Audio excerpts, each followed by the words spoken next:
zapálime moment, čiže budeme požiar a následne hodiny do tej vedy bude molitva Gulánica hlási požiar. Potom bude moderátor. My už máme požiar, bude to ráno, to znamená, že si držia aj ušia podmienky.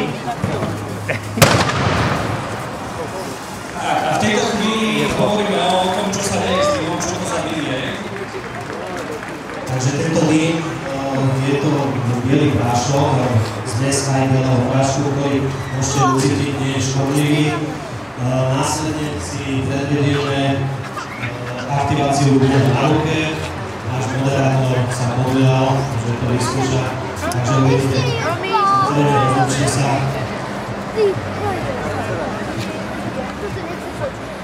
Takže uvidíme, či to prežije. Budá váži 1,4 kg.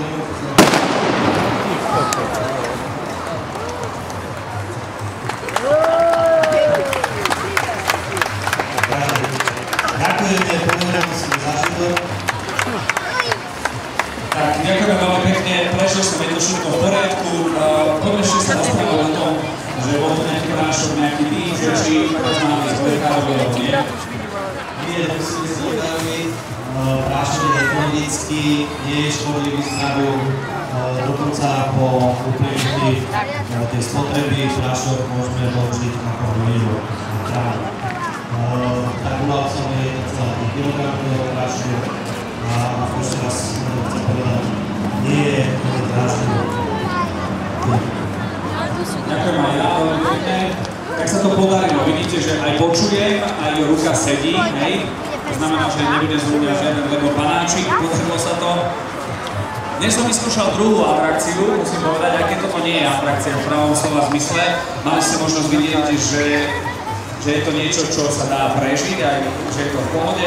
Pochopiteľne, že keď hodí, tak neutekáme, hej, z hádzanárkov do ohňa. Deti, aby ste sa to neučili. Dobre? Doma potom bližšie vysvetlíte to. Že to, čo sa dialo, to boli ukážky, hej? Lebo potom vidieť dieťa, ako uteká z hádzanárkov do ohňa hádzať. Ono potom bude sklamané, že to nepomohlo. To, čo sa bude diať ďalej, to je niečo, čo som si opäť zase vyskúšal. Chlapci som